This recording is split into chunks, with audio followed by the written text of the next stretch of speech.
على حد علمي كلها من الناس اللي كانوا عايشين معاه. لأن القرآن الكريم ليس كتاب سيرة، القرآن الكريم كتاب هداية. يقول الله عز وجل في سورة الإسراء: إن هذا القرآن يهدي للتي هي أقوم. القرآن الكريم كتاب هداية وليس كتابا للسيرة. حتى بعض القصص التي ذكرت عن الأنبياء في القرآن الكريم هدفها الهداية والعبرة وليس السرد القصصي، لأن القرآن الكريم أخبر أن في قصص الأنبياء عبرة.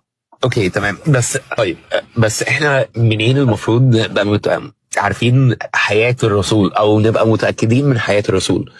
يعني ازاي؟ اوكي، لو القرآن مش هو اللي قايل لنا حياة الرسول او ازاي عايش او اي حاجة من دول، ازاي نبقى متأكدين ان الناس الصحابة او الناس اللي كانوا عايشين في وقته في الاحاديث والكلام ده ان هم كانوا بيقولوا الحق او ان هم صادقين او ان هم ما غلطوش؟ اصل في نهاية الموضوع دول بشر، ايا كان هم كانوا عايشين مع الرسول في وقت الرسول او لا، في النهاية هم بشر.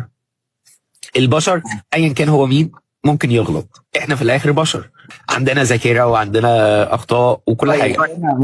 وصل سؤالك. اوكي، حضرتك يبدو عندك فكرة تظن أن كتب السنة وكتب السيرة أن هكذا. أنا مثلا كنت نائما ليلا فاستيقظت صباحا، يلا ما تيجوا يا جماعة بقى نألف لنا كده كتاب عن السيرة ونحكي عن النبي صلى الله عليه وسلم. يلا يا جماعة، كان رسول الله صلى الله عليه وسلم يفعل كذا وكذا.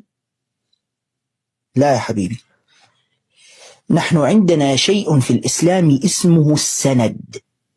اسمه السند. ماذا يعني هذا؟ إن ما من قصة عن رسول الله صلى الله عليه وسلم إلا ولنا فيها سند.